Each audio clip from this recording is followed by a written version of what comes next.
नमस्कार विद्यार्थियों, स्वागत है आपके अपने यूट्यूब चैनल मेरिट अकेडमी में। आपको पता ही होगा कि हमारे इस अध्याय पर 2 क्लास हो चुकी हैं, जिसमें हमने पहले जाना कि द्विघात समीकरण क्या होते हैं। उसके बाद दूसरे पार्ट में हमने जाना था कि उसको सॉल्व कैसे करते हैं, जैसे गुणनखंड विधि हो गई, उस विधि से हमने सॉल्व किया और एक क्वेश्चन को हमने सूत्र से भी सॉल्व किया। बस यही 2 ही तरीके हमारे लिए सबसे इम्पोर्टेंट हैं, क्योंकि इन्हीं दोनों तरीके से ही हमारे अध्याय जो भी हमारे बोर्ड एग्जाम में क्वेश्चन बनेंगे वहीं से आते हैं। तो आज हम 3 पार्ट में चर्चा करेंगे। देखिए, आज ही ये वीडियो आपकी पूरी एक क्लास पूरी समाप्त हो जाएगी, जो आपका द्विघात समीकरण है पूरा समाप्त हो जाएगा। तो अब देखिए हम क्या करते हैं। यहाँ पर कल हमारा टॉपिक छूटा था, यही देखिए मोस्ट ऑफ द इम्पोर्टेंट है, क्योंकि देखिए क्या है, ये जो चीज़ें हमने लिखी है यहाँ पे सबसे ज़्यादा ज़रूरी यही होती हैं। देखिए क्या कुछ चीज़ें आपको बता दें। जब देखिए आपको सूत्र से क्वेश्चन को सॉल्व करना होगा, जब आप सूत्र से क्वेश्चन को सॉल्व करेंगे, x बराबर minus B plus minus B square minus 4ac। अब इसके बाद अपना नीचे था 2a। देखिए जब आप इस सूत्र पे क्वेश्चन को सॉल्व करेंगे तो जानते हैं क्या होता है कि पहले देखिए क्या होता है इसमें। देखिए बी स्क्वायर माइनस 4ac, ये आपका d का मान है। तो पहले आप d का मान निकालेंगे, उसके बाद इस सूत्र पे रख के आसानी से निकाल लेंगे, जिससे आपका कैलकुलेशन गलत होने के बहुत कम चांस बन जाते हैं। तो देखिए क्या है, देखिए d का मान आपको उसमें भी निकालना होगा जब आप गुणनखंड विधि से करेंगे। क्यों? देखिए जब आपसे मूलों की प्रकृति पूछी जाए कि मूल वास्तविक है या भिन्न है, देखिए क्या दोनों भिन्न वास्तविक मूल होंगे। देखिए क्या होता है, यहाँ पे देखिए क्या लिखा है, यही सेम फॉर्मेट लिखा है यहाँ पे, और यहाँ पे लिखा है 0। उसके बाद आप देखिए यहाँ पे क्या लिखा है, d से बड़ा 0। तो इस स्थिति में क्या होगा, देखिए क्या होता है, अगर d का मान 0 से बड़ा है, कहने का मतलब d का मान अगर प्लस में आएगा, यानी अगर प्लस में आएगा तो मूलों की प्रकृति कैसी रहेगी, 2 मूल दोनों भिन्न वास्तविक मूल होंगे। इस बात को याद रखिएगा। प्लस में अगर मान आपका d का है, देखिए मैं क्या कह रहा हूँ, ओनली d का मान अगर प्लस में आएगा आपका, तो क्या होगा, इस स्थिति में आपके मूल वास्तविक होंगे, वो भी दोनों के मान अलग होंगे। जैसे देखिए क्या होता है, एक x का मान 1 आएगा, दूसरे x का मान 3 आएगा। यही कहने का मतलब है कि दोनों x के मान अलग अलग आएंगे। अब देखिए एक दूसरी स्थिति क्या है हमारी, अगर d बराबर 0 हो गया, d बराबर 0 कहने का मतलब अगर आपका जो विविक्तर d बराबर 0 आ गया, तो इस स्थिति में क्या होगा, जो आपके x के मान रहेंगे केवल एक ही रहेगा, यानी एक पहले का भी आएगा, अब जब दूसरी बार आप सॉल्व करेंगे तब भी एक आएगा। इस स्थिति में क्या होता है कि जो आपके 2 मूल बराबर, यानी दोनों बराबर होंगे, यानी x के मान बराबर होंगे, वास्तविक मूल होते हैं। अब देखिए हमारी क्या तीसरी स्थिति है। बस ये 3 स्थिति पर ही हमारा पूरा सिलेबस समाप्त हो जाएगा इसके बाद। अब देखिए क्या है कि इसमें देखिए तीसरी स्थिति क्या है कि अगर d का मान 0 से छोटा हो, कहने का मतलब है 0 का मान बड़ा, यानी यहाँ पे आपका माइनस का मान हो जाएगा, यानी जो भी संख्याएं आएंगी आपकी सभी माइनस में आएंगी।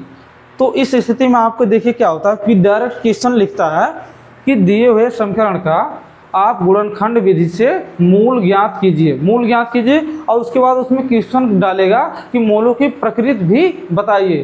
तो यहीं से आप बताएंगे। देखिए पहले आप d का मान निकालेंगे, तभी आप वहाँ से निर्धारित कर पाएंगे कि मूल किस प्रकार के हैं। मूल वास्तविक का मतलब ही सीधे समझ लीजिए वास्तविक संख्या हो जाता है। वहाँ पे देखिए क्या आपका वास्तविक संख्या में क्या होता है, आपका देखिए धनात्मक ऋणात्मक दोनों आती है ना, तो इसमें केवल हम धनात्मक संख्याओं की बात करेंगे, और इसमें केवल ऋणात्मक, और यहाँ पे तो 0 एकदम है ही है बीच में। अब देखिए हमारे क्वेश्चन क्या है, हम केवल इन क्वेश्चन के क्या निकालेंगे, d का मान, यानी विविक्तर का मान। यहाँ पे हम केवल d का मान निकालेंगे, सभी का d का मान, ठीक है ना। अब देखिए क्या, पहले हम d का फॉर्मूला लिखते, सबसे ज़्यादा ज़रूरी है कि आपको d का फॉर्मूला याद रखना। रुकिए यहाँ से कुछ चीज़ें कर लें।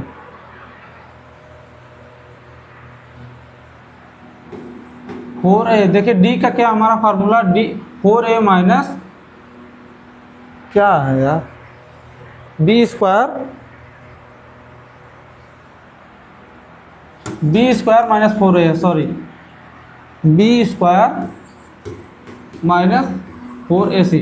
देखिए सबसे इंपॉर्टेंट सूत्र है, इस बात को याद रखिएगा। आपको जो x वाला सूत्र है और ये दोनों सूत्र को आपके फिंगर टिप्स होने, अगर ये दोनों सूत्र आप याद कर ले जाएंगे तो आपका जो अध्याय 4 है पूरी तरह से आप हल कर ले जाएंगे। देखिए क्या है, अब देखिए यहाँ पे क्या लिखा b, अब यहाँ पे लिखा a और c। तो कहने का मतलब हम b और a c का मान कहाँ से निकालेंगे। सबसे बड़ा प्रश्न ये होता है कि अगर हम सूत्र को याद कर ले गए तो उसे यूज कैसे करेंगे। यूज करना देखिए बहुत साधारण है। देखिए क्या है हमारा d = b² - 4ac, देख रहे हैं ना। तो इस स्थिति में आप देखेंगे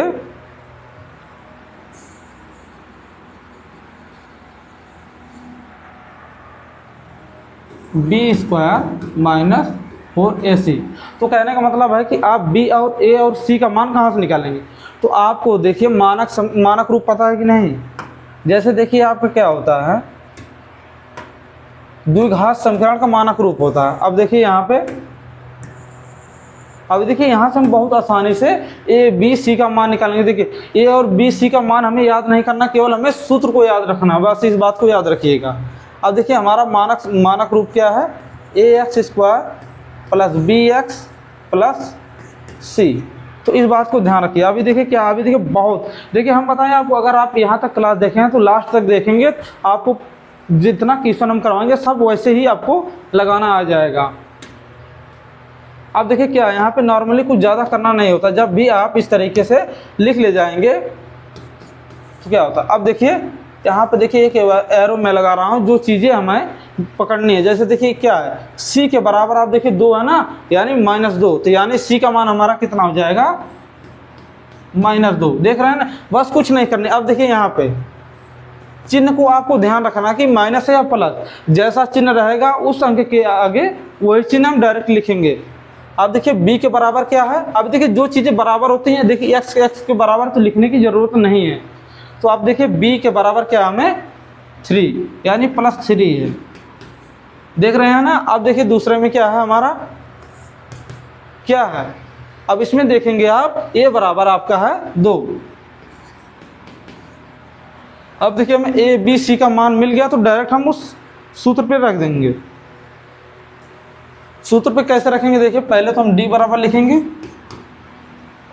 b का मान क्या है 3 है, यानी हम 3 का स्क्वायर करेंगे यानी कि वर्ग करेंगे। स्क्वायर हो गया 3², उसके बाद -4 है हमारा। उसके बाद देखिए a का मान क्या है, a का मान हमने क्या निकाला है 2, a का मान हमने केवल 2 निकाला है। देखिए 2 का मान, अभी देखिए इसके बाद तीनों आपको करवाएंगे तो लगभग तीनों समाप्त होते होते आपको पूरा आ जाएगा। अब देखिए 4 यहाँ पे सेम है। उसके बाद आप देखेंगे a, यहाँ पे a का मान हमने लिखा। अब देखिए क्या है, उसके बाद a के बाद हमारा c है, इनटू आपका क्या हो जाएगा -2, बस। अब देखिए इसको सॉल्व करेंगे। अब देखिए 3² का मतलब होता है, इस बात को याद रखिए, कोई भी संख्या का स्क्वायर हो तो मैंने आपको कई बार बीच में जिक्र करता हूँ, क्योंकि कुछ बच्चे इसका मतलब ये समझते हैं कि 2 × 3 यही पर समझते हैं, लेकिन ये उनका गलतफहमी है। इसका मतलब ये होता है कि वही संख्या का 2 बार गुणा होगा उसी संख्या का। देखिए जैसे एक 3 है, ये भी 3, अब हमारा हो जाएगा 9। इसी तरीके से करते हैं उसको। अभी यहाँ पे कोई भी संख्या हो तो सेम वो संख्या है वहाँ पे बदल जाएंगी। तो हमारा हो गया यहाँ पे 9। अब देखें क्या है, 4 दूनी 8 यहाँ हो जाएगा ना। देखिए 4 दूना 8, यहाँ पे देखिए माइनस है, -2 है। तो अभी देखिए क्या होगा, यहाँ से 4 दूनी 8, 8 दूनी 16, यानी ये माइनस का 16 आ रहा है। तो जब माइनस का माइनस में गुणा हो जाएगा तो आपका क्या हो जाएगा, प्लस का 16 हो जाएगा ना। देखिए क्या प्लस का 16 हो जाएगा कि नहीं, देखिए माइनस का मल्टीप्लाई माइनस में हुआ तो ये प्लस हो जाएगा। तो यहाँ से 4 दूनी 8, दूनी 16।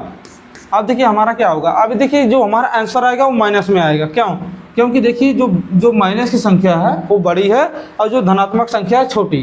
तो कहने का मतलब है जब आप जोड़ घटाना करते हैं तो इस बात को ध्यान रखिएगा कि जो संख्या दोनों में बड़ी होगी चिन्ह उसी का लगेगा। जैसे देखिए क्या है, इसमें 9 छोटा है, 16 बड़ा, तो 16 का आगे जो चिन्ह है बस वही चिन्ह हम डायरेक्ट यहाँ पे पहले लिखेंगे। प्लस रहेगा तो आपको लिखने की जरूरत नहीं, आप वैसे ही लिख दीजिएगा। अब कितना होगा, देखिए 9 7 16 होता है ना, आप यहाँ पे 7 लिख देंगे, बस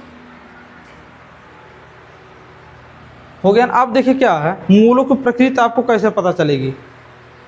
मूल को प्रकृति हमें कैसे, देखिए d का मान क्या आया है डी बराबर हमारा आया है -7। तो इसका मतलब क्या है, अब देखिए इसकी तुलना क्या करेंगे, इसमें डी बड़ा है 0 से ना। अब देखिए क्या है, ऐसी हमारी सिचुएशन बन रही है ना,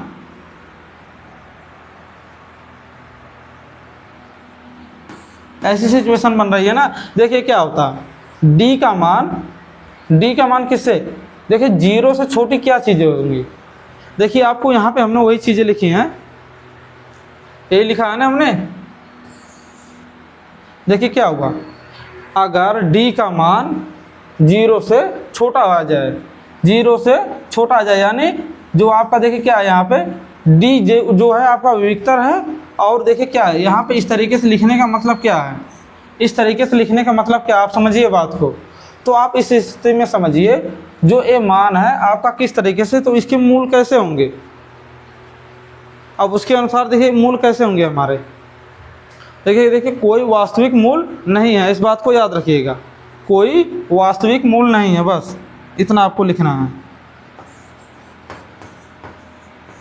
कोई वास्तविक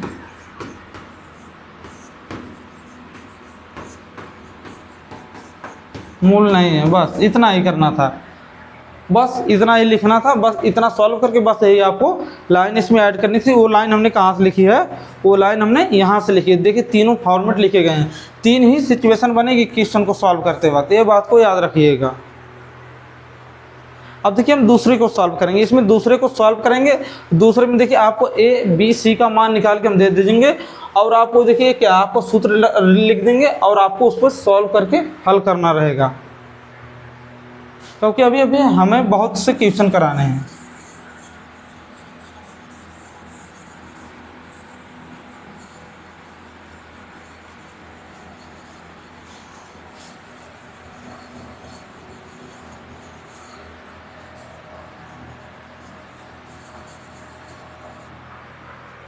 आप देखिए हम फिर दूसरे क्वेश्चन में यही सब चीज़ें करेंगे। जैसे देखिए यहाँ पे हमने तुलना की, सेम वही बात यहाँ पे फिर करेंगे। अब देखिए हमारा क्या मानक रूप क्या है, ax² plus bx plus c equal to 0। अब देखिए क्या होता है, इस स्थिति में आपको a का मान क्या मिलेगा, देखिए एरो इस तरीके से आप अगर लगाएंगे तो a के बराबर आया 3, तो यानी a बराबर हो गया आपका 3। अब देखिए यहाँ पे क्या है, b बराबर क्या होगा -4 हो गया ना। अब देखिए c बराबर आपका क्या होगा 1। देखिए क्या है, जब आप x का फॉर्मूला लगाएंगे, देखिए क्या आपका x बराबर -b ऐसे होता प्लस माइनस b² - 4ac अपान 2a। देखिए जब आप इस तरीके से भी सॉल्व करेंगे तब भी आप a और b c का मान इसी तरीके से निकालेंगे, इस बात को याद रखिएगा, यही फॉर्मेट रहेगा। बस आपको तुलना करनी है, वहाँ पे लिख देना। देखिए क्या यहाँ पे देखिए -4 है, तो याद रखना जो आपके चिन्ह है वो चीज़ें आपको ध्यान रखिए। देखिए माइनस ही होने पे आपका क्वेश्चन गलत होता है, जबकि क्या, अब देखिए यहाँ पे आप b बराबर प्लस का 4 लिख देते हैं, तो आप क्वेश्चन सॉल्व करेंगे तो आपका गलत हो जाएगा। अब देखिए क्या है आपका b बराबर क्या हो जाएगा आपका, अब देखिए b का मान क्या है -4, तो यहाँ पे -4 का स्क्वायर।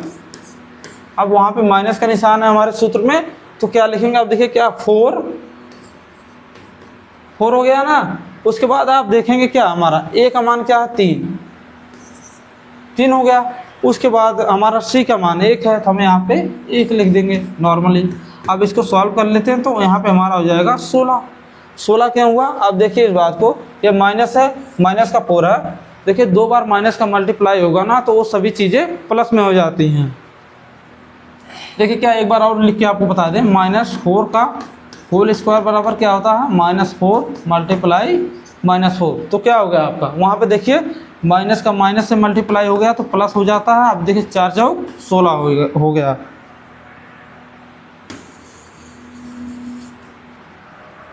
तो अब देखेंगे क्या, इसके आगे हम सॉल्व करेंगे, क्या होगा हमारा 16। अब देखिए माइनस यहाँ पे है, तो 4 × 3 = 12 हो गया, हमारा 12 हो गया ना।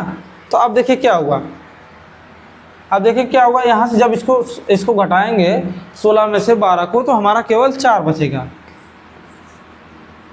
अब ये बताइए कि हमारा जो 4 है 0 से बड़ा है या छोटा, ये बताइए।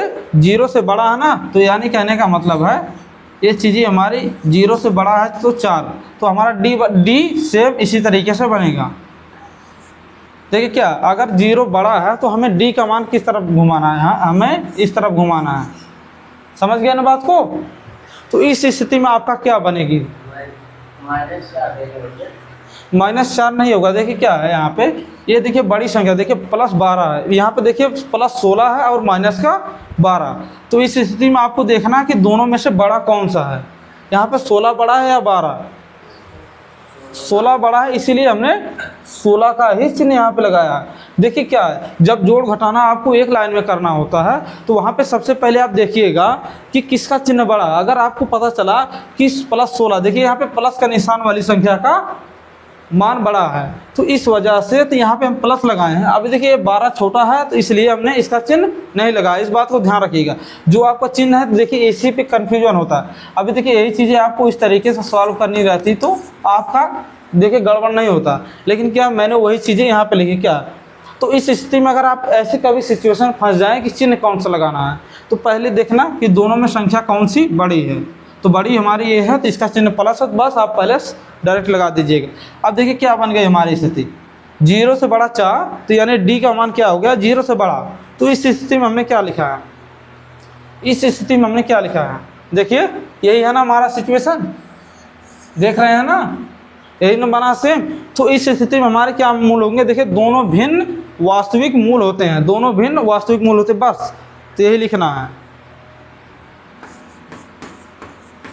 देखिए हम बताएं, इससे लिखने से अच्छा आप केवल लिख देना दोनों वास्तविक मूल है, बस, तब भी आपका सही हो जाएगा। लेकिन देखिए भिन्न लिखना सबसे ज़्यादा जरूरी है। क्यों? क्योंकि देखिए भिन्न का मतलब होता है अलग। अलग क्यों मैं कह रहा हूँ, देखिए क्या होता है, जब इसको आप इसका गुणनखंड करेंगे ना, जब इसका गुणनखंड आप करेंगे तो आपके x के मान 2 आएंगे, लेकिन दोनों अलग अलग होंगे। किसी भी स्थिति या परिस्थिति में दोनों x के मान अलग अलग होते हैं। देखिए जैसे क्या होगा, अगर हम इसको सॉल्व करते हैं तो x बराबर अगर 1 मिला तो दूसरा x का मान 3 भी हो सकता है, कुछ भी हो सकता है, लेकिन दोनों अलग अलग मान मिलते हैं। तो देखिए क्या होता है, तो इसीलिए देखिए ये चीज़ें हैं, तो आप लिखेंगे दो भिन्न वास्तविक मूल हैं, बस। देखिए क्या, इतनी चीज़ें सॉल्व करने के बाद आपको डायरेक्ट यही लिख देना, बस। देखिए क्या, अगर क्वेश्चन में केवल पूछा विविक्तर तो बस आपको इतना ही करना है। अगर आपको पूछ लेगा मूल क्या क्या है तो आपको देखिए गुणनखंड करना ही पड़ेगा। अब देखिए क्या, अब देखिए इसके बाद हम करेंगे क्वेश्चन को भी सॉल्व, x का वही मान निकालेंगे और विविक्तर भी निकालेंगे, उसकी प्रकृति भी बताते चलेंगे। अब देखिए क्या है, निम्नलिखित द्विघात समीकरण के मूल ज्ञात कीजिए। मूल मतलब क्या हुआ आपका, जब भी आपसे मूल पूछे क्वेश्चन में तो समझना x का ही मान वो पूछ रहा है। जैसे देखिए यहाँ पे y होता तो समझ लेना y का ही मान पूछ रहा है। तो देखिए इसमें देखिए 4 विकल्प है। ये देखिए आपके जो बहुविकल्पी क्वेश्चन आते हैं ना, इसी प्रकार से छपेगा आपके जो बोर्ड एग्जाम होगा ना, सेम इसी तरीके फॉर्मेट में छपेगा। देखिए क्वेश्चन लिखेगा निम्नलिखित द्विघात के मूल ज्ञात कीजिए, यहाँ पे क्वेश्चन लिख देगा, उसके बाद ABC आपका इसी तरीके से आपका लिख देगा ये। तो आपको देखिए इसको सॉल्व कैसे करना है, देखिए आपके 2 तरीके हैं। पहला है आपका गुणनखंड विधि से जैसे आप करते थे, उसके बाद देखिए दूसरा क्या है आपका सूत्र का। देखिए हम इसको देखिए क्या करेंगे, आप देखिए पहले आप अपनी सुविधा के अनुसार ही सेलेक्ट करेंगे किससे हमारा सॉल्व हो जाएगा। अब देखिए पहले हम यहाँ पे क्वेश्चन लिखेंगे x² + 5x हो गया हमारा 6 = 0। अब देखिए इसको आप पहले देखेंगे कि आपकी सुविधा किस में है। मैं देखो पहले आपको बता दूं, पहले आप इसका यूज करेंगे गुणनखंड विधि से। देखिए बहुत कम ही चांस होते हैं कि आपकी जो गुणनखंड विधि से कोई क्वेश्चन सॉल्व ना हो। क्या होता है कि अगर आप इस विधि से करेंगे तो आपकी गलती कम होगी। देखिए इसमें देखिए कम कैलकुलेशन करना पड़ेगा, और उसमें जो होता है आपका सूत्र में उसमें थोड़ा ज़्यादा करना पड़ता है। तो देखिए इसको कैसे गुणनखंड करते हैं, देखिए x² का गुणांक क्या है हमारा 1 है ना, 1 है वहाँ पे और यहाँ पे 6, तो यानी 6 × 1 कितना होगा हमारा, 6 × 1 हमारा 6 ही होगा। तो अब देखिए क्या हमारा यहाँ पे 5 है प्लस का, तो 6 के क्या हमें 6 के 2 गुणनखंड लेने हैं, यानी देखिए हमारा 1 तो ये हो गया 6, तो यानी देखिए इसी स्थिति में हमारा बन जाएगा। यानी अगर हम यहाँ पे 6 में से 1 को घटाएंगे तो हमारा कितना आएगा, 5। तो यही दो संख्या हम लेंगे क्योंकि हमारा इसके ही बाद सॉल्व हो जाएगा। देखिए यहाँ पे आप 2 और 3 भी क्या कहते हैं, 2 3, क्या आप इसको नहीं ले सकते हैं? इसको भी ले सकते हैं, 2 और 3 भी ले सकते हैं। क्यों? देखिए अगर 2 + 3 कितना हो जाएगा आपका 5 हो गया ना।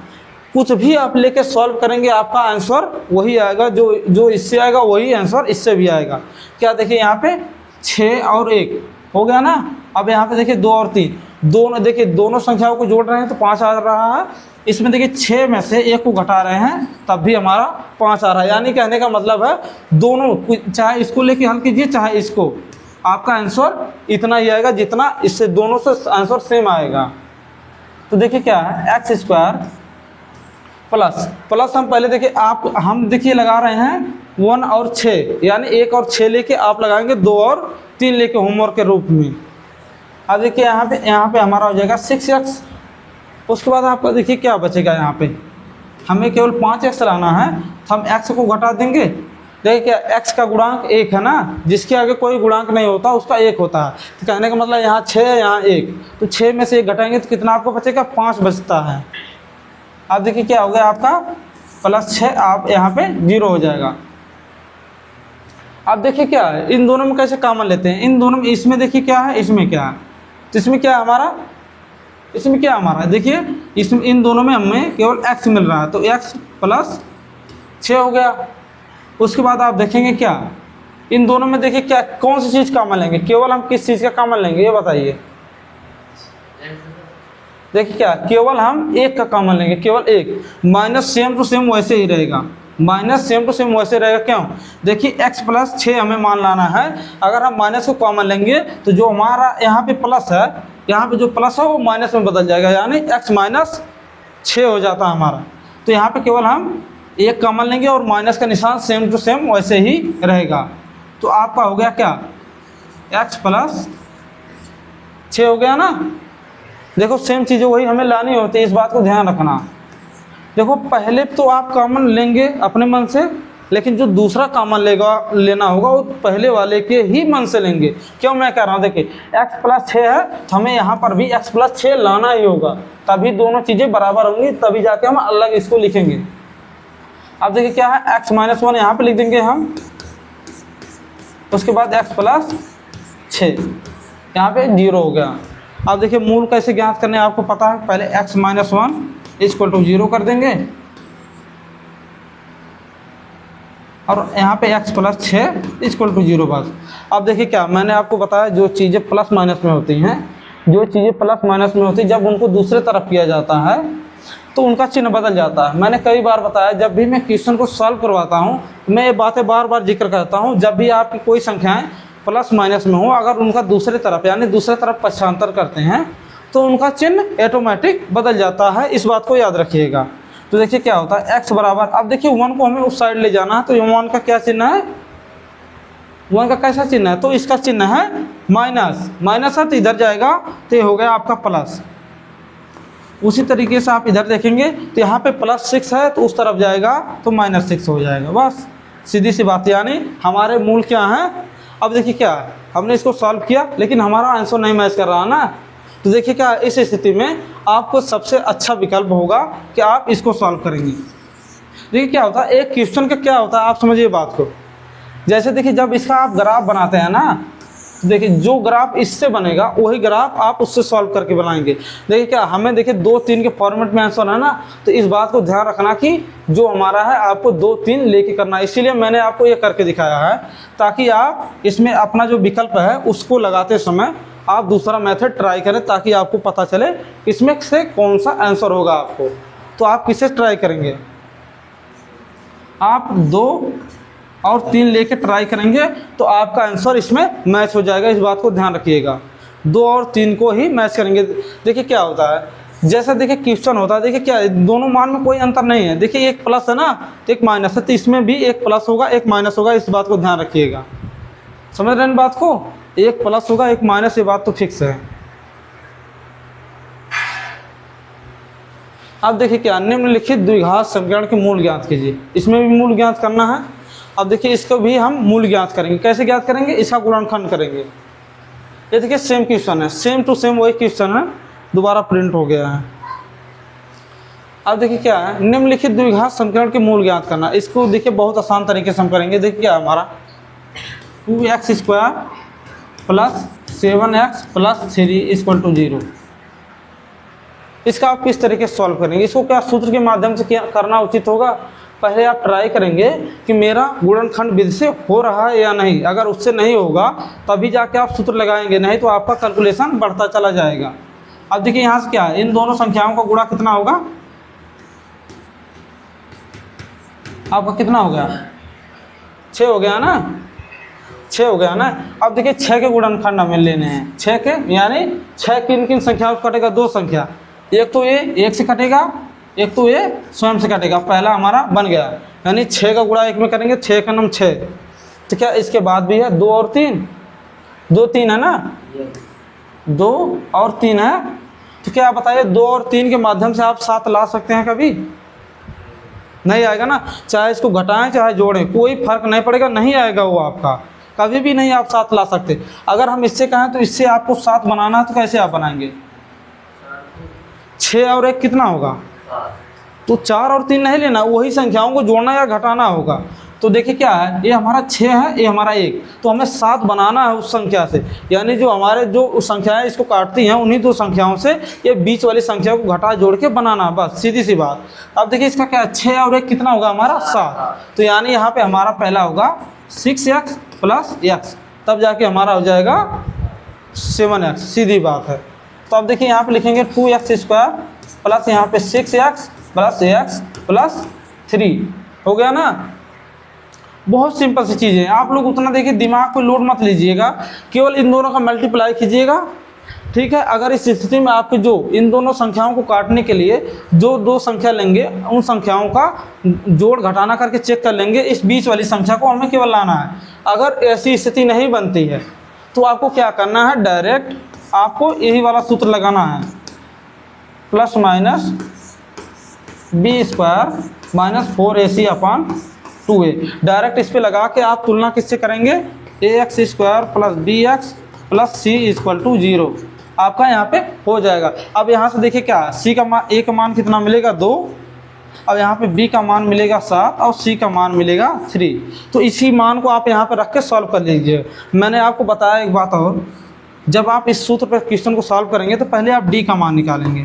जैसे देखिए d का मान निकालेंगे तो ये चीज़ें इतनी सॉल्व हो जाएंगी, आप डायरेक्ट d का मान वहाँ रख देंगे, इससे कैलकुलेशन आपका शुरू हो जाएगा। अब d का मान, d का क्या होता है सूत्र? b² माइनस 4ac, बस इसका सॉल्व करेंगे, इसमें रखेंगे तो आपको कैलकुलेशन कम हो जाएगा।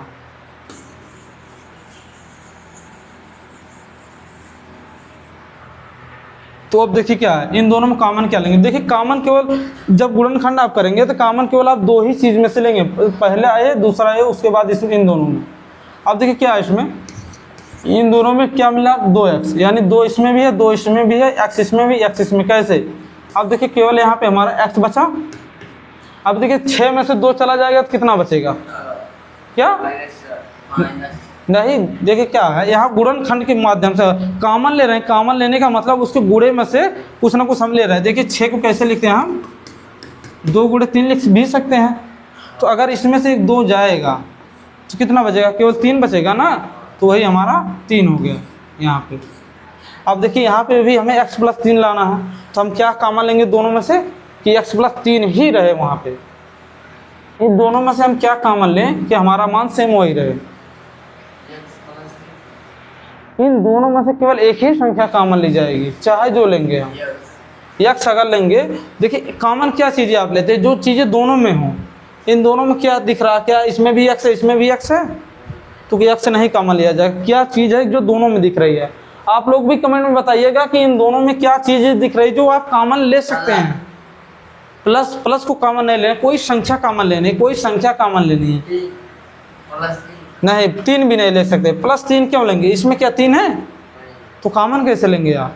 कोई चीज़ ऐसे देखिए जो इन दोनों में हो, दोनों के गुणनफल में हो, सीधी सी बात। प्लस नहीं ले सकते, प्लस संख्या नहीं है। आप लोग कमेंट में बताइएगा। अभी देखिए हम यहाँ पे रुके, थोड़ा इन बच्चों को भी समझा रहे हैं ऑफलाइन में। आप भी तब तक आपको अगर आएगा पहले तो आप कमेंट कर देना इस वीडियो को, इस क्वेश्चन को सॉल्व करने से पहले। आप लोग बताइए इन दोनों में क्या दिख रहा है आपको? इनके गुणनफल में क्या दिख रहा है आपको कि जो चीज़ें हम कॉमन ले लें? बताओ ध्यान से, गेस करो इन दोनों में क्या कॉमन मिल रहा है? कोई चीज, कोई ऐसी संख्या है जो दोनों में कॉमन मिल रही है? बताइए आप लोग भी। +3 कैसे मिलेगा +3? देखिए इन दोनों संख्याओं में +3 क्या है? इसमें 3 है, इसमें 3 है क्या? नहीं ले सकते। आप लोग बताइए, आप लोग भी कमेंट में बताइए यहाँ से क्या कॉमन लें हम? बताओ एक बार, सोचो, कुछ तो कुछ है कॉमन। देखिए कुछ तो कुछ इसमें पक्का कॉमन है, बिना कॉमन के आपका क्वेश्चन सॉल्व नहीं होगा, इस बात को याद रखिएगा। आप लोग भी बताइए कमेंट में बताइए कि कौन सी चीज कॉमन है इसमें। बराबर नहीं, आप देखिए क्या दोनों में आपको एक दिख रहा है कि नहीं? जहाँ पे आपको कुछ नहीं कॉमन मिले आप वहाँ पे एक लेंगे, क्योंकि एक तो सब संख्या में होगा। कैसे? देखिए 3 बराबर आप क्या लिखते हैं? 1 गुणे 3 ना, 3 ही आएगा ना। उसी तरीके से x बराबर क्या लिखते हैं आप? 1 × x, तो आपका x ही आएगा। आज किसी भी संख्या में आप 1 का गुणा करेंगे तो वो संख्या उसी मूल अवस्था में ही रहती है। लेकिन अभी देखिए यहाँ पे कुछ चीज़ें बदल भी जाती है। जैसे अगर आप किसी संख्या में 0 से गुणा करेंगे तो वो संख्या ही 0 हो जाती है। सेम वही तरीका है 1 का गुण ऐसा होता है, किसी भी मूल संख्या में उससे गुणा करोगे ना तो वो संख्या वही को ही रह जाएगी। तो इन दोनों में से हम 1 का कॉमन लेंगे ना। कॉमन लेंगे तो क्या होगा हमारा? x + 3 सेम हो गया हमारा। बस इतना ही करना था, आप लोग ज़्यादा दिमाग मत लगाइएगा। केवल देखिए कि दोनों में कॉमन मिल क्या रहा है। जब कुछ नहीं मिल रहा तो एक तो मिलेगा ही, एक को हम बाद में लिखेंगे, पहले चेक करेंगे कौन सा मिल रहा है। अब यहाँ पर हो गया हमारा 2x + 1 हो गया, उसके बाद x + 3 आपका 0। अब देखिए इनके हमें मूल ज्ञात करने हैं ना। तो यहाँ पे हमारा क्या होगा? मूल ज्ञात करना है 2x + 1 है ना, आपका 0 है यहाँ पे। उसके बाद देखिए आपका क्या है? x +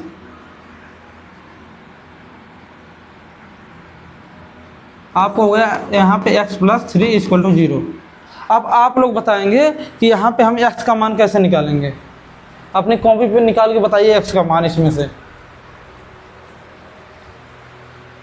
आप लोग भी तब तक सॉल्व कीजिए। देखिए क्या है, हम अगर टोटली हम ही सॉल्व करवाएंगे तो आप लोग समझ नहीं पाएंगे। अब देखिए क्या है, अगर ये चीज़ें भी मैं सॉल्व करवाऊँ तो क्या इसमें कुछ अब बचा है सॉल्व करने? कुछ नहीं बचा। आपको तो क्वेश्चन 99% सॉल्व हो गया, केवल आपको x के ही मान तो निकालने हैं। यहाँ से आप लोग x का मान निकालिए, इसमें से भी आप लोग x का मान निकालिए।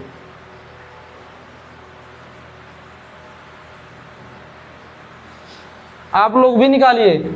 आप लोग बैठे मत रहिए, कॉपी किताब लेके ही पढ़ा करिए। क्योंकि देखिए सामने क्वेश्चन भी आप देखेंगे, आपकी जो बुक्स में क्वेश्चन होंगे वो मिलते जाएंगे, तो आप उससे टिक लगाएंगे कि अभी मैं क्वेश्चन सॉल्व कर सकता हूँ। बस इतनी सी बात। और कॉपी क्या होती है? कॉपी पे आप लगाते भी जाएंगे, अपना होमवर्क भी करते जाएंगे। ये देखिए most of the important question, ये आपके बोर्ड एग्जाम में छपते हैं ये क्वेश्चन।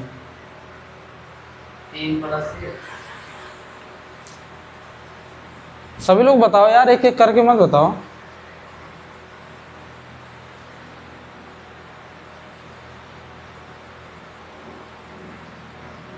आप लोग लाइक कमेंट शेयर जरूर कर दीजिएगा यार, क्योंकि हम लोग इतना मेहनत आपके लिए हेतु कर रहे हैं। बताओ भाई आंसर कितना है इसमें? चलो ठीक है, हम सॉल्व करते हैं। अब तुम लोगों ने सॉल्व किया होगा तो उसमें मैच कर लीजिएगा कि गलती कहाँ से हो रही है। अब देखिए क्या है, यहाँ पे 2x तो इधर रहेगा। अब देखिए क्या है, जो चीज़ें प्लस माइनस में होती हैं पहले उन चीज़ों को हम दाहिने तरफ यानी उसके दाहिने तरफ, ये देखिए क्या है, ये बायां है दाहिना, यानी दाहिने तरफ ले जाएंगे। दाहिने तरफ ले जाते समय इसका चिन्ह बदल जाएगा ना, बदल जाएगा, यानी ये -1 हो जाएगा। अब देखिए क्या है, 2 और x यानी 2 का गुणनफल x है।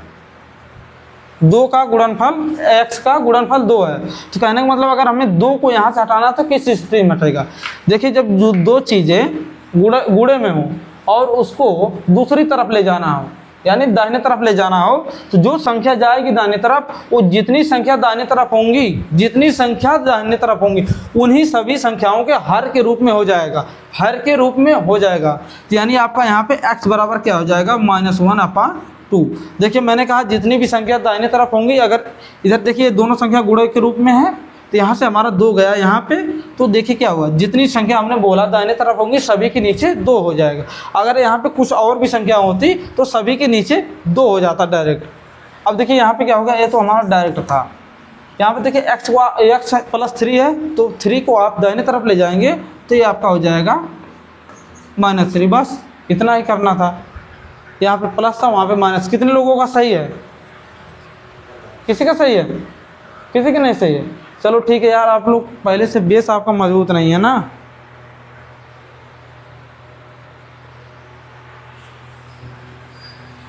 अब देखिए कोई क्या विकल्प इसमें से मिल रहा है आंसर में? देखिए देखिए कोई विकल्प इसमें से मिल रहा है जो सही हो जाए? पहला मिल रहा है, तो यही हमारा सही होगा। क्वेश्चन को आप उस तरीके से सॉल्व करेंगे, आपका आंसर इधर है।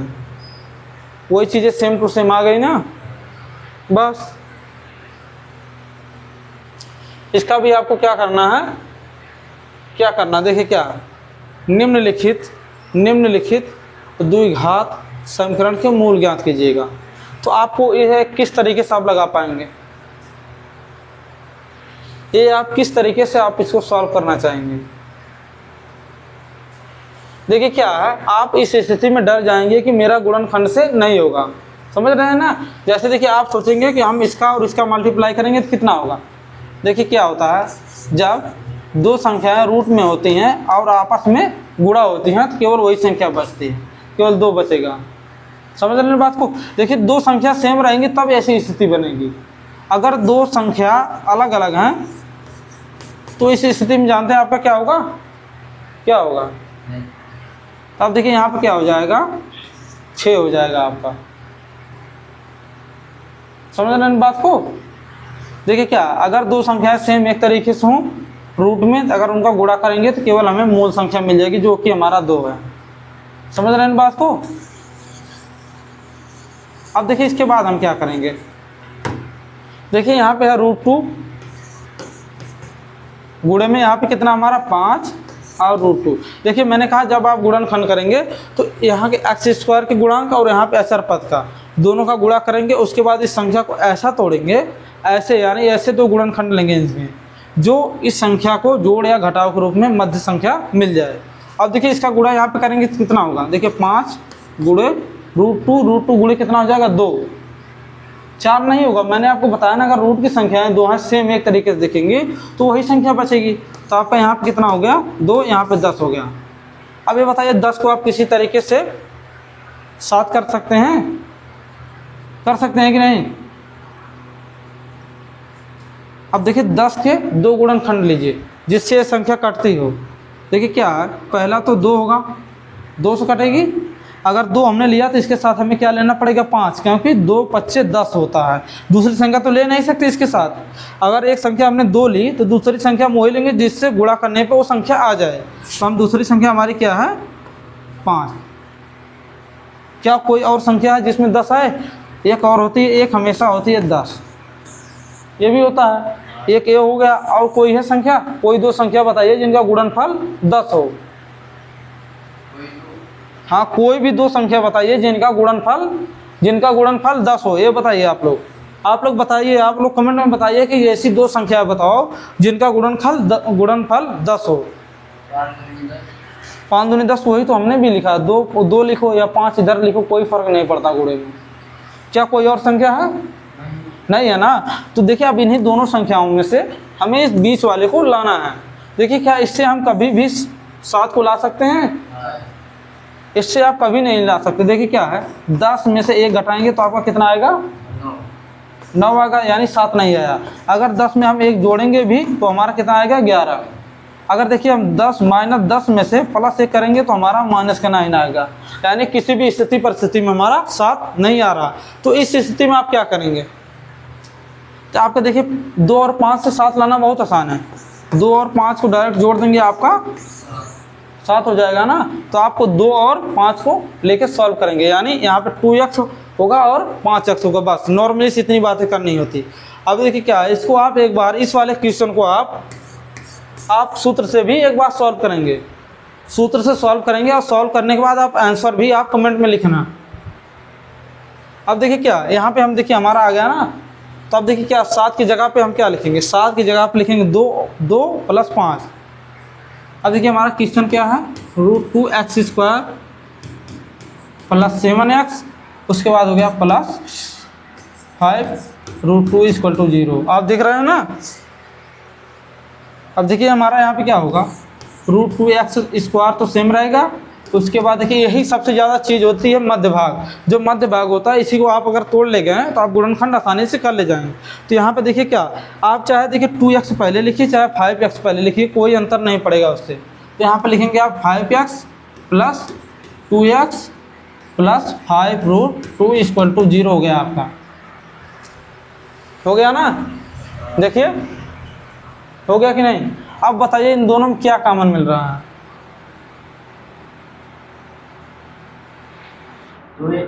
इन दोनों में क्या कॉमन मिल रहा है, केवल इसमें और उसमें देखना है।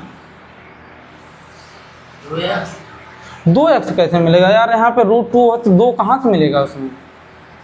2 तो तब मिलता है जब दोनों में 2 होगा तब ना मिलेगा। केवल x का कॉमन लेंगे, ये बात सही है, केवल x का कॉमन लेंगे। देखिए x का कॉमन लेंगे तो √2x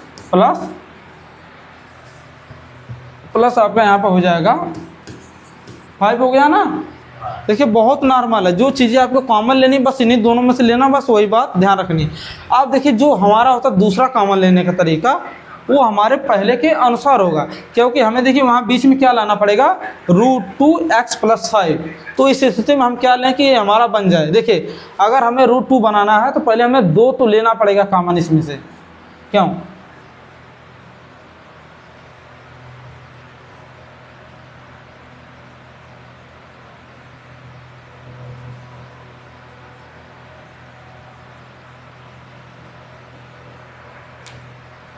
देखिए क्या है, अगर हमें इसे √2 बनाना है तो इसमें देखिए क्या, कोई भी संख्या मैंने आपको बताया, जैसे कोई संख्या मूल है तो उसे 2 रूट के फॉर्म में लिख सकते हैं। इस तरीके से मैंने आपको बताया था ना, कई बार मैंने पहले भी क्लास जो जिस दिन आप आए थे पार्ट 2 में, उस दिन मैंने √6 लेके बताया था, √5 लेके बताया था, इसी तरीके से बताया था ना। तो सेम यही बातें हैं। अब देखिए क्या यहाँ पे प्लस का निशान है, प्लस का मान हमें लाना है, तो 2 में से हम केवल लेंगे √2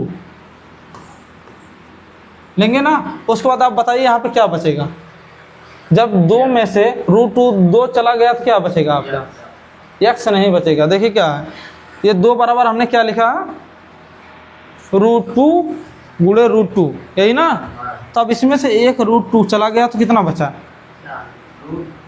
√2 बचा ना।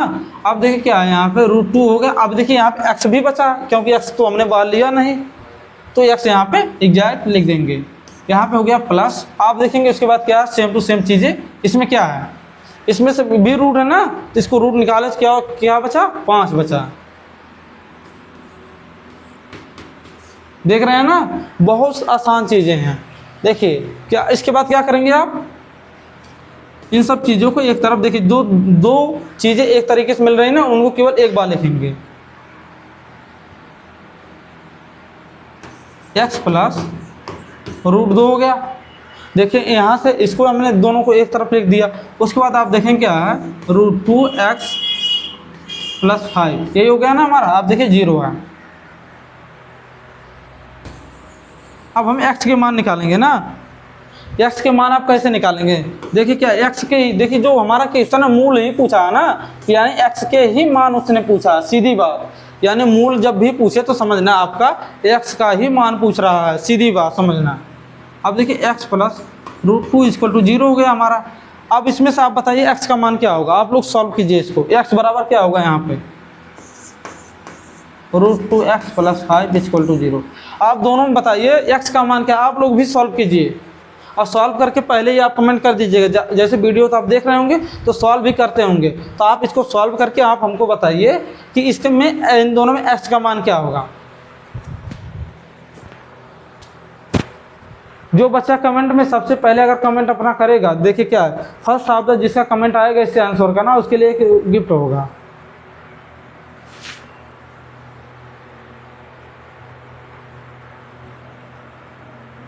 सॉल्व करो भाई, जल्दी जल्दी सॉल्व करो, इतना टाइम नहीं लगाते हैं।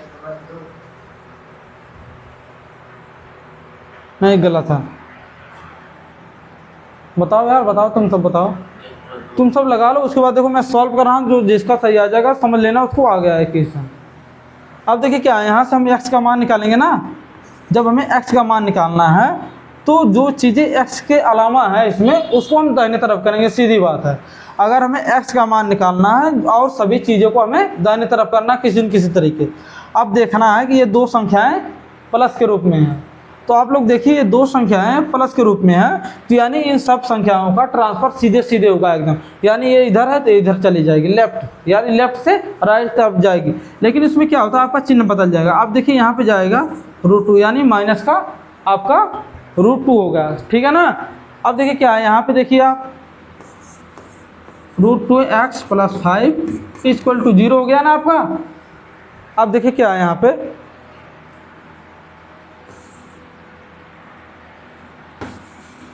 जो चीज़ें एक बार लिखी बार बार नहीं लिखते उसे। अब देखिए क्या है, पहले आप √2x इधर लिखेंगे, उसके बाद आप देखिए जो आपका +5 है उसको आप दाहिने तरफ ले जाएंगे। क्यों, देखिए पहले आप पक्षांतर किन संख्याओं को करेंगे, जो संख्याएं प्लस माइनस के रूप में होंगी उन्हीं को आप पहले उसके दाहिने तरफ ले जाएंगे, जो गुणी की संख्या है उनको आप बाद में करेंगे। तो अब देखिए क्या है, यहाँ पे देखिए ये आपका +5 है तो दाहिने तरफ ले जाएंगे तो आपका ये -5 हो जाएगा। अब देखिए क्या, अब हमें x का मान यहाँ से ज्ञात करना है। अब देखिए √2x का गुणे में है, यानी x और √2 दोनों गुणे में है। अगर हम देखें गुणे की चीज़ें जब दाहिने तरफ ले जाते हैं तो जितनी दाहिनी चीज़ें होती हैं, यानी दाहिने तरफ जितने अंक होते हैं सभी के नीचे हम उस चीज़ को लिख देते हैं। यानी √2 जो हमारा है, दाहिने तरफ जितनी भी संख्या होंगी, दाहिने तरफ जितनी भी संख्या होंगी उन्हीं सभी के हर के रूप में लिख देंगे उससे, बस। अब देखिए यहाँ पे दाहिने तरफ हमारा क्या, केवल माइनस का -5 है, तो नीचे क्या लिखेंगे हम, केवल हम लिखेंगे नीचे √2। यानी ये हमारा देखिए सॉल्यूशन है। यानी x का मान कितना आया, -2, और x का मान कितना आया, -5/√2। अब देखिए इसमें क्या है, कौन सा आंसर सही है। अब देखिए इसमें कौन सा आंसर, आप लोग बताइए इसमें देखें। पहला है ना, देखिए -√2 -5/√2, सीधी बात है। अब देखिए क्या, इसका आप मूल ज्ञात कर लेंगे, ये वाला आप करिएगा अपने से। इसका देखिए ये भी है आपका, इसको देखिए क्या है, इसको चलिए हम सूत्र के माध्यम से लगाते हैं। ये क्वेश्चन सूत्र के माध्यम से लगाते हैं, नहीं तो आप कहेंगे कि सूत्र के माध्यम से करवा ही नहीं रहे हैं। देखिए क्वेश्चन क्या हमारा, 3x² + 4x -5 = 0। देखिए इसको करने से पहले क्वेश्चन को आप ऊपर लिखेंगे तो आप यहाँ पे लिखेंगे एक चीज़, आप सूत्र लिखेंगे। पहले देखिए क्वेश्चन लिखेंगे, उसके नीचे जस्ट आप सूत्र लिखेंगे, किस सूत्र पे आपको सॉल्व करना है। x = -b ± b² -4ac बस /2a। और उसके बाद देखिए एक सूत्र और आप लिखेंगे, d बराबर आप लिखेंगे b² -4ac बस। देखिए क्या है, जब आप इस क्वेश्चन को सूत्र पे लगाएंगे तो सबसे पहले आप d का मान निकालेंगे। फिर से आपको बता दूं, d का मान निकालेंगे। d का मान आप कैसे निकालते हैं, d का मान कैसे आप निकालेंगे, तो पहले आप तुलना कैसे करेंगे, मानक समीकरण से आप तुलना करेंगे। अब हमारा मानक समीकरण क्या है, ax² + bx + c, यही ना। अब यहाँ पे 0 है। अब मैं आपसे पूछूं a का मान क्या होगा, आप लोग बताइए a का मान क्या होगा। a का मान क्या होगा, 3 है।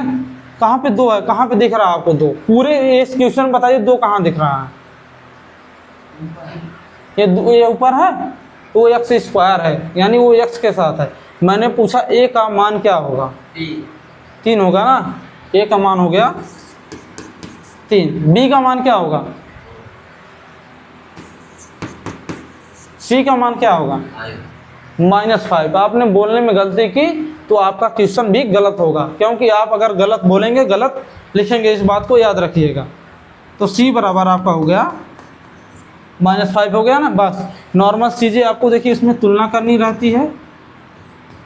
ये जो मैं एरो लगा रहा हूँ वो उसी का मान है। अब देखिए इसको कैसे सॉल्व करेंगे आप, बहुत आसान है इसको सॉल्व करना, बहुत ईजी है, बहुत से बहुत ज़्यादा ईजी है। अब देखिए क्या, पहले हमने कहा d का मान निकालेंगे, तो d बराबर हमारा क्या है, d = b² -4ac है ना। बी का मान क्या मिला हमें, बी का मान मिला है हमें 4, तो 4 का स्क्वायर करेंगे यहाँ माइनस, यहाँ पे हमारा 4 है, ए का मान क्या मिला 3, यानी यहाँ पे 3 लिख देंगे। बी सी का मान क्या मिला है, तो यहाँ पे लिख देंगे -5। यहाँ पे देखिए हमारा 16 हो गया, 4 का स्क्वायर करेंगे। अब देखिए यहाँ पे क्या होगा, 4 से 12 होगा ना, तो 12 25 60, 12 25 60 प्लस का होगा या माइनस का, -55।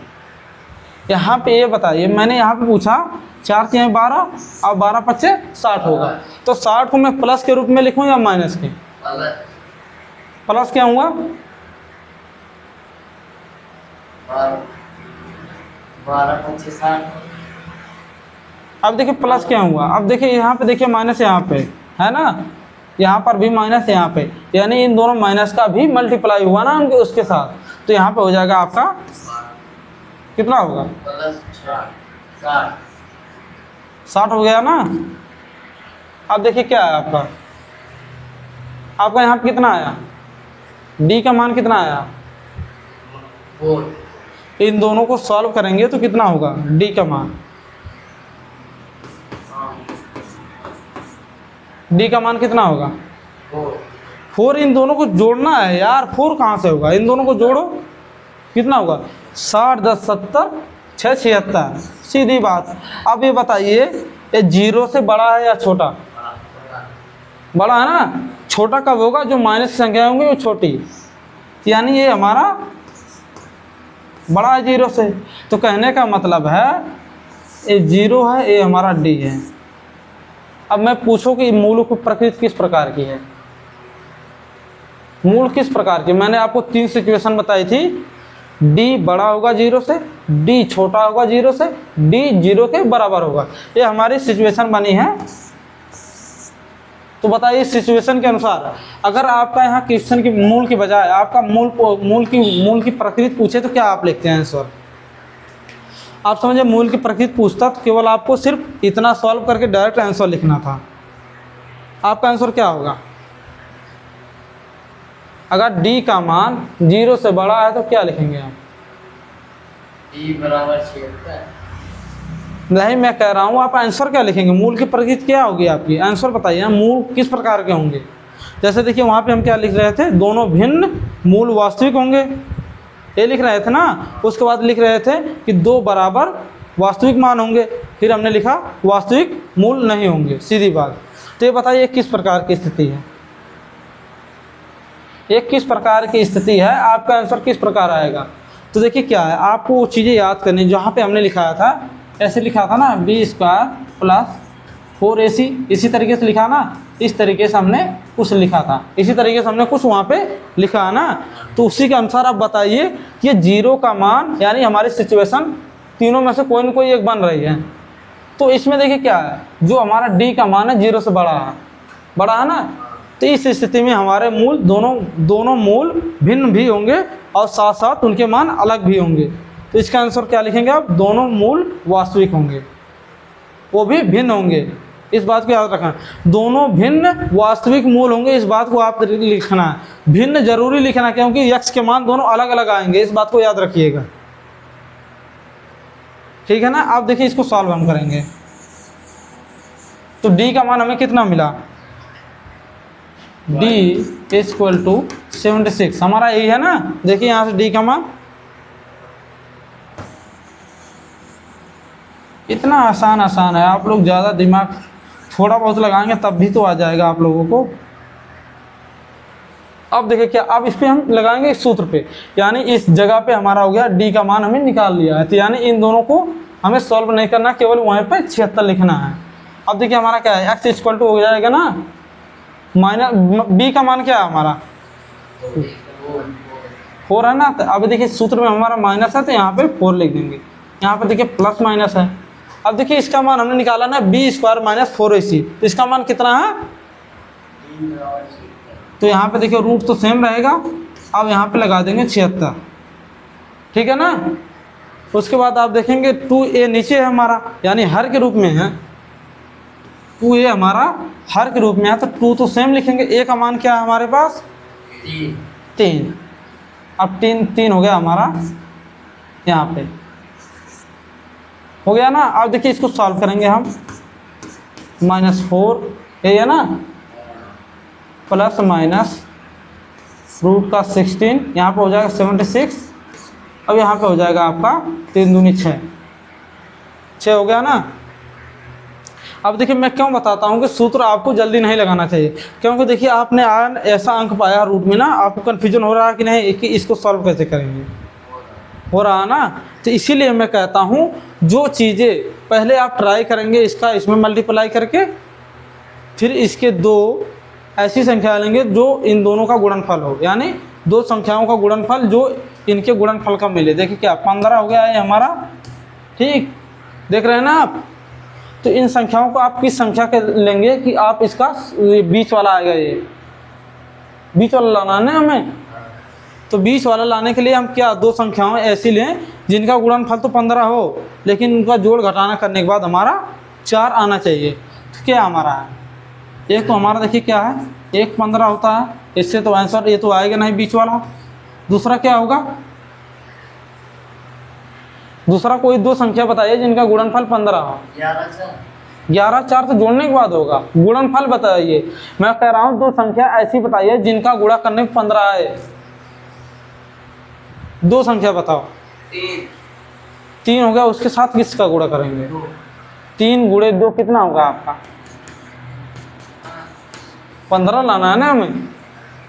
तो आप लोग बताइए कि ऐसी 2 संख्या जिनका गुणनफल 15 हो, बताइए कितनी संख्याएं हैं? 3 और 5, ठीक। और बताइए संख्या, और कोई है?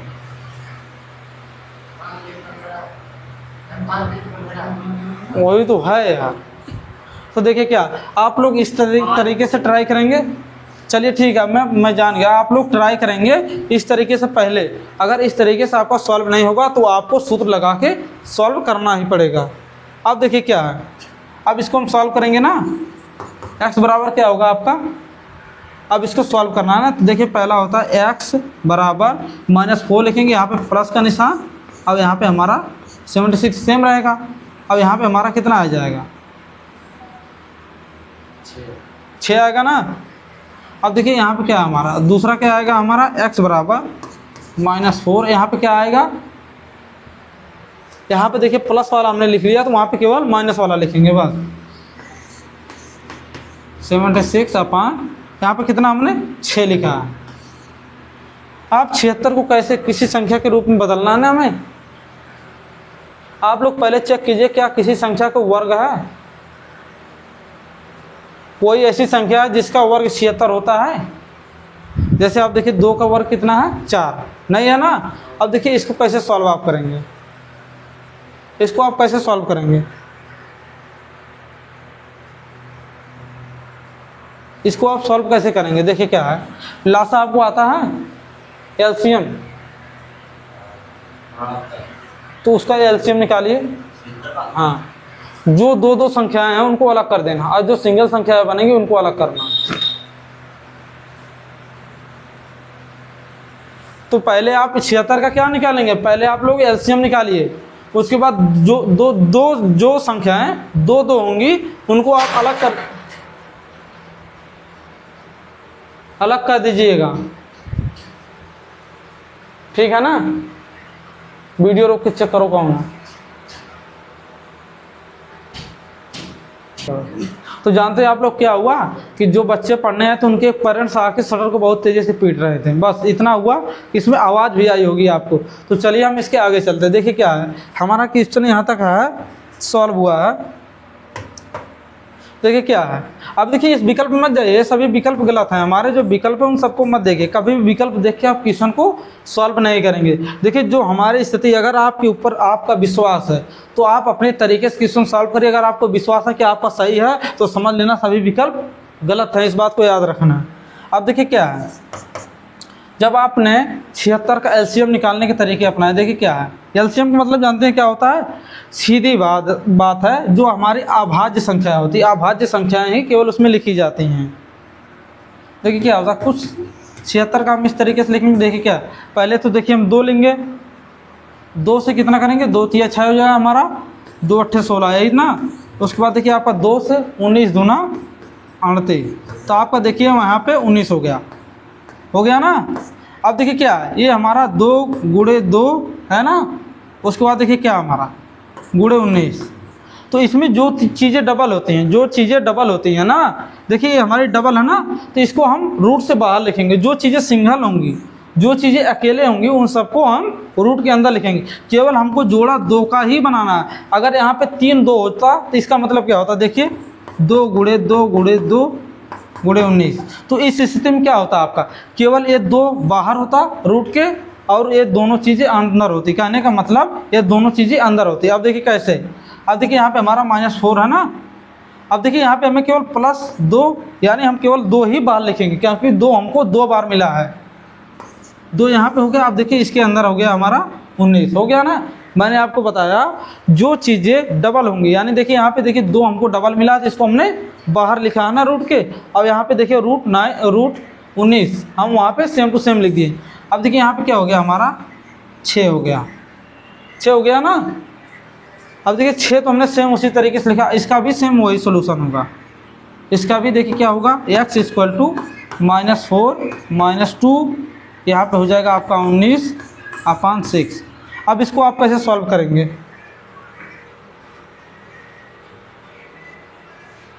आप बताइए, आप इसको कैसे सॉल्व करेंगे।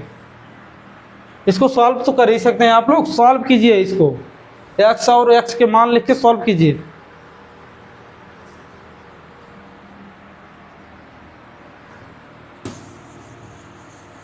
x के मान लिख के सॉल्व, x के मान निकालिए।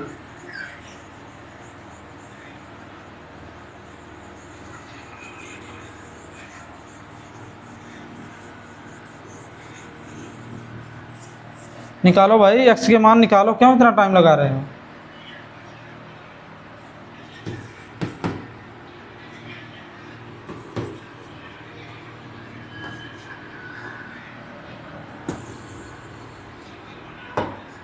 निकाल लिया कि नहीं, कुछ किसी का निकला x का मान।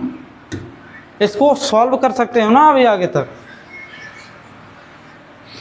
एक चीज़ मैं आप सभी को और बता दूं, जब आप संख्याएं अंश और हर के रूप में लिखते हैं ना, तो समझ लेना हर और अंश में ऐसी संख्याएं होती हैं जो किसी भी एक संख्या से दोनों एक साथ ना कटें।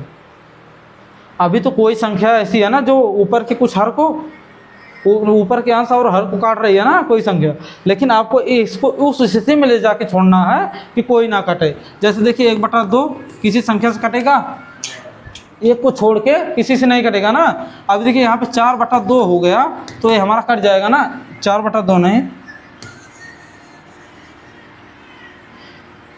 अब देखिए यहाँ पे 2/4 है, तो कटेगा ना, यानी 2 कम 2 2 दूना 4, यानी 1/2। यानी हमें इस चीज़ को, यानी x के मान को उस जगह ले जाके छोड़ना है कि ऐसी स्थिति बन जाए। कहने का मतलब अंश और हर को कोई एक भी संख्या काट ना सके, तो आपको उसी स्थिति में ले जाके इन दोनों को छोड़ना, बस आपका वही आंसर रहेगा। लगाओ भाई, जल्दी जल्दी लगाओ दोस्तों, आप भी लगाइए अच्छे से। कमेंट करने का मज़ा ही कुछ और रहेगा अगर आपका आंसर इसका सही पहले आ गया होगा तो।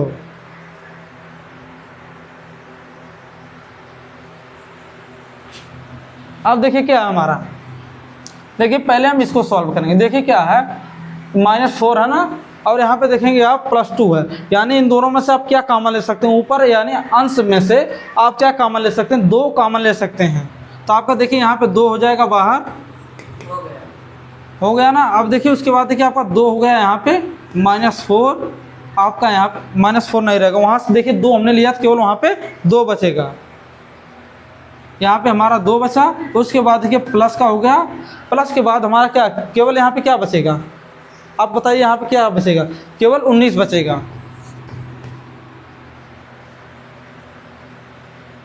केवल हमारा 19 हो गया। और यहाँ पे देखिए आपका कितना हो गया, 6। अब देखिए 2 × 2 = 6, तो आपका x का मान कितना आ गया, यहाँ पे देखेंगे -2 + √9 19, उसके बाद आपका आ गया 3। ये आपका x का मान आ गया सेम, ये आपका x का मान आ गया। यहाँ पे देखिए आप कोई भी संख्या ऐसी नहीं जो अंश और हर को काट दे, एक के छोड़ के कोई भी संख्या नहीं काट सकते। यानी यहाँ पे हमारा x का मान क्या आया, तो x बराबर हमारा क्या आया, अब देखिए यहाँ पे माइनस प्लस √19, उसके बाद हमारा हो गया 3, यानी x का मान हमारा एक तो a आ गया। अब देखिए दूसरा क्या आएगा,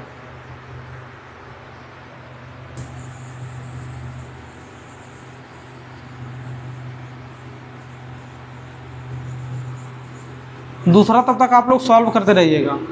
देखिए जो पहले कमेंट किया होगा ना, इसको सॉल्व करके समझ लो कि उसको ये पूरा अध्याय ही समझ में आ गया। अब देखिए दूसरा क्या है हमारा, x इक्वल टू -4 -2, उसके बाद आप देखेंगे 19 हो गया यहाँ पे। उसके बाद आप देखिए हर में कितना हमारा 6 है, यानी हर में हमारा 6 है। तो आप देखिए इसको कैसे सॉल्व करेंगे, x बराबर इन दोनों में क्या कॉमन मिल रहा है, 2, यहाँ से 2 होगा, यहाँ पे -2, उसके बाद -√19, इसके बाद आपका हो जाएगा हर में कितना आप लिख रहे हैं हमेशा 6, यानी वहाँ पे 6 है। अब देखिए इनको काटेंगे, 2 3 6, तो यानी हमारा x बराबर कितना हो गया, -2 -√19/3। ये आपका देखिए x का मान एक a है और ये दूसरा है, यानी x के यही दो मान आए हैं, यानी दोनों मूल यही हैं। यानी अगर मूल पूछे तो आपका एक मूल a हो गया, दूसरा मूल a, ये विकल्प आपके गलत प्रिंट हुए हैं। क्वेश्चन आप सॉल्व करेंगे विकल्प को देख के मत कीजिएगा, क्योंकि देखिए यहाँ पे हमने सॉल्व किया तो हमारे आंसर दूसरे आ गए, ये तो गलती से प्रिंट हो गया है ना। अब देखिए क्या है, इसका निम्नलिखित द्विघात समीकरण के मूल ज्ञात कीजिएगा। आप इसको देखिए, आपका होमवर्क है, आप इसको सूत्र के माध्यम से इसको सॉल्व करेंगे।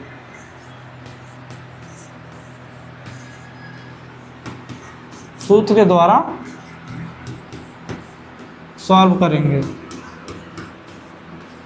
आपका देखिए सूत्र क्या है, x equal to -b plus -b square -4ac upon 2a।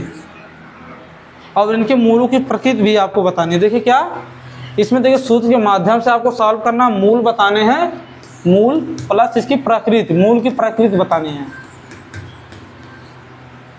ये सॉल्व आपको करना है, इसको भी सॉल्व करना। जितने क्वेश्चन मैंने छोड़े हैं सभी आपको सॉल्व करना है, समझ लीजिएगा, आपका होमवर्क था इस दिन का। अब देखिए क्या है, 3x² प्लस 5x - 2, देखिए ये भी आपके लिए बहुत आसान है, इसको भी आप सॉल्व करेंगे।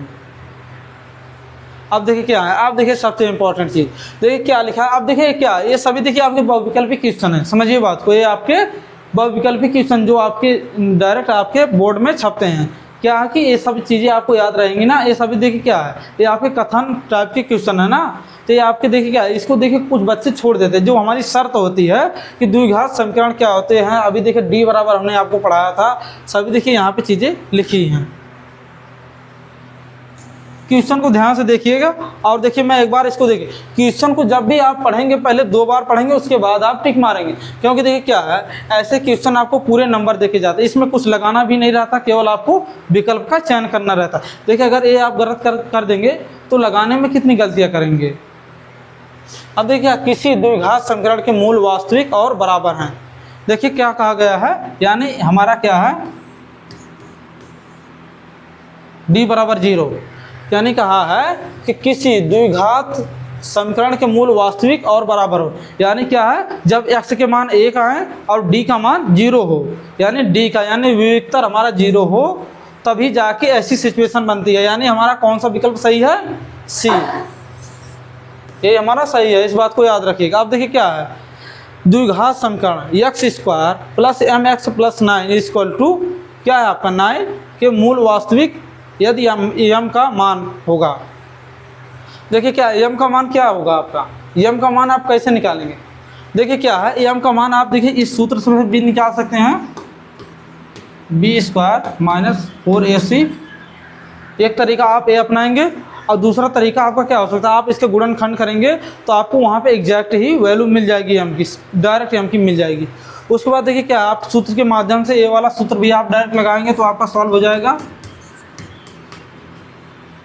देखिए -b plus -b² - 4ac upon 2a, ये देखिए सबसे इम्पोर्टेंट क्वेश्चन, ये देखिए आपकी बार के जो 2027 में एग्जाम होंगे ये आपका पक्का छपेगा, ये क्वेश्चन आपका छपना है। क्या इसमें ज़्यादा बहुत कठिन आपको लग रहा है? देखिए क्या पूछा है, द्विघात समीकरण x² प्लस mx प्लस 9 बराबर 0 के मूल वास्तविक होंगे यदि m का मान, यानी वास्तविक होने का मतलब क्या है? वास्तविक होने का मतलब क्या है? देखिए क्या वास्तविक होने का मतलब है d बराबर 0। वास्तविक होने का मतलब होता है d बराबर 0 भी हो सकता है और आपका d बड़ा भी हो सकता है, यानी इस स्थिति में आपका मान एक कुछ इस तरीके से आपको d का मान लाना है। देखिए यदि d का मान आपका 0 आ जाए या 0 से बड़ा आ जाएगा तभी ये आपकी सिचुएशन बनेगी। तो इस स्थिति में आप d का मान डायरेक्ट ज्ञात करेंगे और आपका क्या हो जाएगा। देखिए अब देखिए क्या हम इसको सॉल्व करते हैं, d बराबर पहले 0 लेंगे हम, क्योंकि हमें ये स्थिति लानी है ना। देखिए कैसे अब इसको हम सॉल्व करेंगे। अब हमें d बराबर 0 लाना है तो पहले हमें a b c का मान निकालना पड़ेगा ना। तो देखिए हम इसकी तुलना कैसे करेंगे, ax² plus bx plus c equal to 0 है ना, आपका 0 है ना। अब देखिए क्या इस स्थिति में आपका x² है ना, तो x² के समीप क्या 1 है ना, यानी यहाँ पे a का मान क्या मिलेगा हमको, a का मान हमें a का मान क्या मिला 1। अब यहाँ पे देखेंगे b का मान क्या है m, b का मान m है ना, क्योंकि देखिए x मैंने आपको देखिए इस तरह एरो लगा के बताया था ना। देखिए जहाँ पे 1 ना हो, देखिए x² है ना, जहाँ पे किसी का गुणांक ना हो वहाँ पे 1 हमेशा रहता है, चर के गुणांक हमेशा 1 रहता है अगर कोई संख्या ना हो तो। अब देखिए b का मान क्या मिला हमें m मिल गया ना। अब c का मान क्या है, इसमें आप देख के बताइए c का मान क्या होगा। c का मान हो गया 9, यानी c का मान 9, b का मान m। अब देखिए बहुत आसान है,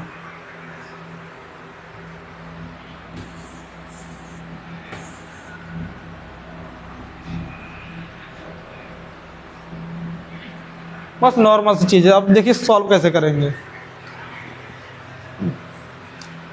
ये कितना a का मान है, b का मान है और c का मान हमें मिल गया। हमारा विस्तार का सूत्र क्या है, देखिए d बराबर हम क्या लिखते हैं, b² माइनस 4ac यही ना लिखते हैं।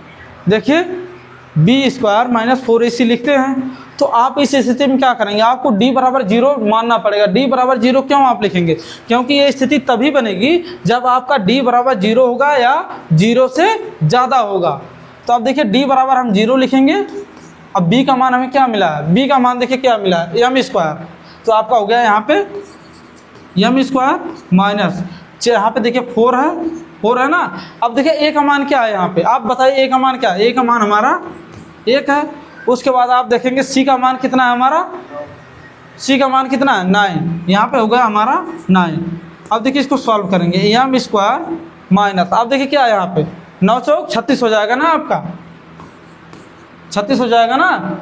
अब देखिए इस स्थिति में आपको केवल m का मान निकालना है। तो आपका m किस तरफ रहेगा, आपका m किस तरफ रहेगा। अब देखिए जिस चीज़ का आपको मान ज्ञात करना होता है, जिस भी चर का, तो वो आपके हमेशा देखिए इस तरफ कौन सी, यानी बाएं तरफ, और जो मान आएगा आपका दाएं तरफ होगा, यानी हमें इस तरफ ले जाना है। यानी आपका देखिए m² जब हम इस तरफ ले आएंगे तो ये माइनस में हो जाएगा ना। अब देखिए इधर हो गया आपका 36, यानी इधर भी माइनस है इधर भी माइनस, दोनों मिलके प्लस हो जाएंगे। यहाँ पे देखिए प्लस हो गया, यहाँ पे हो गया। अब देखिए क्या, अब देखिए आपको केवल m का मान निकालना है ना। तो आप बताइए 36 किस संख्या का वर्ग है, 36 किसी संख्या का वर्ग है ना, किस संख्या का वर्ग है 6 है ना। तो आपका देखिए क्या हो गया, m बराबर आपका क्या हो जाएगा 6। तो यानी देखिए क्या है, आप देखिए इसके अनुसार आपका विकल्प क्या होगा, या तो m बराबर 0 होगा या m बराबर 6 होगा, या तो 6 से बड़ी संख्या होंगी आपकी, सीधी बात है। यहाँ से आपका स्पष्ट हो गया। तो आपका इसमें से कौन सा विकल्प सही होगा, देखिए m बराबर 6 होना चाहिए, यानी ये दोनों तो आपके फ्लॉप हो गए, ये दोनों तो नहीं होगा, दोनों इसी में से होगा कोई के बी वाला। देखिए हाँ बिल्कुल सही है। देखिए क्या है, जो आपका m का मान है ये बी वाला सही होगा या डी वाला। देखिए इसमें क्या है, जब आपका एरो इस तरफ लगा है तो इसका मतलब है m का मान 6 से बड़ा भी है और 6 के बराबर भी। यहाँ पे देखिए बराबर का चिन्ह लगा, यानी हमारा आंसर बी सही होगा। मैंने इसीलिए आपको इसको सॉल्व करवाया। ये क्वेश्चन बहुत इंपॉर्टेंट है, इसको आप चाहे तो फिंगर टिप्स में वैसे भी याद रखिए। ये देखिए सेम एग्जैक्ट तो क्वेश्चन ऐसे ही छपते हैं, सेम यही हो सकता है। कुछ अंक भी बदल, जैसे यहाँ पे 9 है, यहाँ पे 10 लिख सकता है, लेकिन आपके तरीके यही रहेंगे लगाने के। अब देखिए ये आपका क्या है, द्विघात समीकरण 2x² - 3x + 1 = 0 के मूल क्या हैं। इसमें मूल आपको ज्ञात करना। मूल ज्ञात करने के लिए आप क्या करते थे, उसका गुणनखंड निकालते थे या तो उसको सूत्र के माध्यम से सॉल्व करते थे। जो आपके x के मान आते हैं, देखिए x के मान इसमें 2 आएंगे ना, यानी इसमें आपका x का मान क्या हो सकता है, x के मान आपके 2 आएंगे, चाहे 1 1 आए। 1 1 किस स्थिति में आएगा, 1 1 किस स्थिति में आएगा, अगर आपका इसमें x बराबर दोनों एक ही मान आए तो विविक्तर की स्थिति क्या बनेगी, यानी d का मान इस समीकरण में क्या होगा, d का मान इस समीकरण में क्या होगा, जिसके कारण हमारा आंसर 1 1 आ रहा है। देखिए क्या, अगर हमको 1 1 लाना है तो इस स्थिति में हमारा d का मान 0 के बराबर होना चाहिए। समझ रहे हैं बात को, अगर d का मान आपका 0 हो गया इसमें तो समझ लेना आंसर आपका यही हो गया। समझ रहे हैं बात को। अब d का मान कैसे आप निकालते हैं, आपको पता, सूत्र आपका यहाँ पे है, ठीक है ना। अब देखिए क्या, आप तो आपका ये तरीका होगा, अगर इस तरीके से आपका सॉल्व हो गया तो समझ लीजिए आपकी टाइम यहाँ पे बच गई। लेकिन क्या, अगर आपको यहाँ इसमें भी टाइम नहीं लगाना है तो आप डायरेक्ट इसका गुणनखंड करेंगे। गुणनखंड कैसे करते हैं, आप इन 2 संख्याओं का गुणा करते हैं। गुणा करने के बाद इनका क्या आएगा, 2 ही आएगा ना, 2 आएगा ना। अब 2 संख्या का कोई एक ही गुणनखंड है, यानी 2 ही संख्या जो इसको काटेगी। एक तो 1 है और दूसरा क्या है 2, यानी 1 के पहाड़े में आएगा 1 और 2 के पहाड़े में आएगा।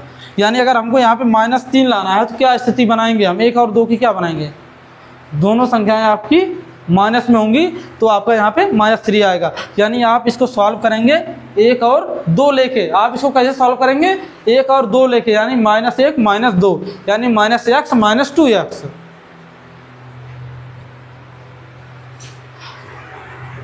अब देखिए यहाँ पे क्या है, द्विघात समीकरण के मूल ज्ञात करना। सेम आपको वही प्रोसेस करनी है, सेम टू सेम आपको वही प्रोसेस करनी है। अब देखिए क्या है, यहाँ पे 2 दूना 4 यहाँ पे हो जाएगा ना, हो जा रहा है ना। अब देखिए इनमें आप कौन सी संख्या लेंगे, देखिए हमको +3 लाना है ना, तो देखिए इसके कौन, पहली तो संख्या 1 से कटेगी 4 और दूसरा 4 से कटेगी।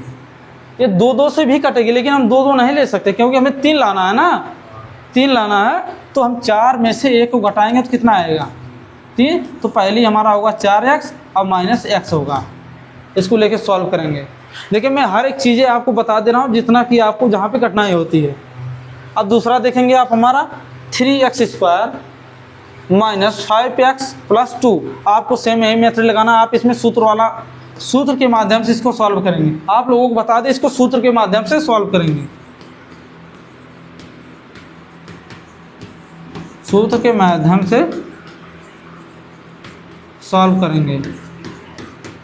सूत्र आपको लिख के दे रहा हूँ। x = आपका क्या होता है, -b ± b² - 4ac/2a। ये आपका होगा सूत्र। इसको सूत्र के माध्यम से सॉल्व करेंगे तो x के 2 मान आएंगे जो कि आपके इस आंसर में होंगे।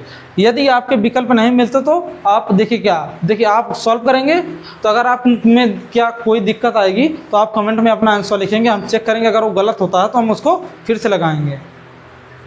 अब देखिए यहाँ पे क्या हमारा द्विघात समीकरण, इसको भी आप सेम वही मेथड लगा के सॉल्व करेंगे, सूत्र का मेथड, या आप उसका गुणनखंड करेंगे।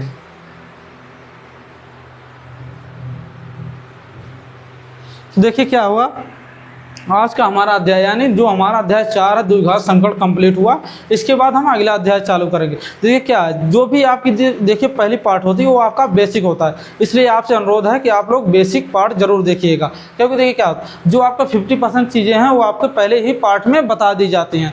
जो आपको क्वेश्चन सॉल्व करवाने होते हैं तो वो आप क्या करेंगे, सॉल्व 1 से, यानी देखिए फर्स्ट में आपका बेसिक होता है और दूसरे में आपके क्वेश्चन सॉल्व कराए जाते हैं, तीसरे में भी आपके बोर्ड एग्जाम के प्रिपेयर के अनुसार कैसे क्वेश्चन छपते हैं उसको सॉल्व करते हैं। तब तक के लिए मिलते हैं, धन्यवाद।